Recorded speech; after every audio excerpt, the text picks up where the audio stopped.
When Sonic the Hedgehog 3 ends, it shows just how high the stakes are for Sonic, Ben Schwartz. Not only is he isolated from his friends and family, but he's being targeted by a legion of metal Sonics, machines that don't just bear the blur's visage but can match or even exceed him in terms of speed. Only the arrival of Amy Rose saves Sonic from an early grave, but the question remains, why are there so many metal Sonics, and who sent them after Sonic? Sonic the Hedgehog 4 could potentially hold the answer to these questions, but it might also introduce the process of roboticization, which explains why there's an army of metal Sonics. The process of roboticization was developed by Sonic's arch-nemesis, Dr. Robotnik, who traps animals in a robotic shell to create his minions, the Badniks. Throughout the first generation of Sonic the Hedgehog games, Sonic can free the Badniks by jumping on their shells and shattering them. The process took a horrifying turn in the Sonic the Hedgehog animated series from 1993, where the inhabitants of Sonic's home planet of Mobius have actually been turned into robots. The entire process is not only implied to be extremely painful, but it also strips the victims of their will, effectively making them slaves for Robotnik. Even the recent Sonic comics from IDW Publishing put a unique spin on roboticization with the Metal Virus, a bioweapon developed by Robotnik to create the perfect version of his robots, cold, unfeeling, and bending to his will.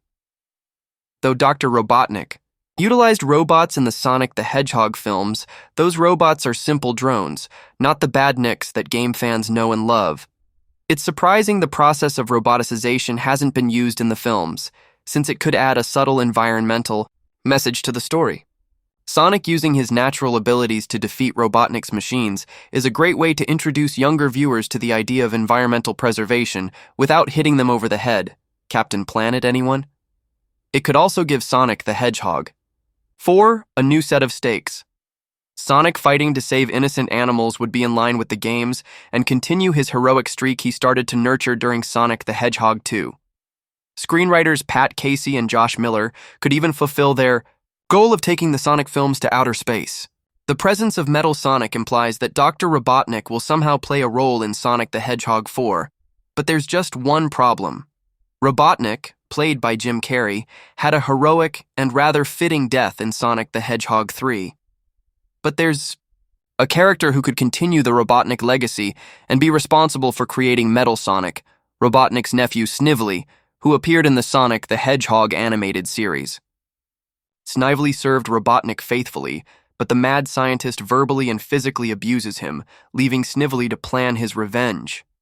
In the Sonic the Hedgehog series finale, The Doomsday Project, Sonic thwarts Robotnik's ultimate plan and sends him packing, leaving Snively to step in and take over for his uncle, enlisting the help of a mysterious figure with red eyes. Fans thought for years it was Metal Sonic, but Sonic the Hedgehog writer Ben Hurst revealed that it was an entirely different character.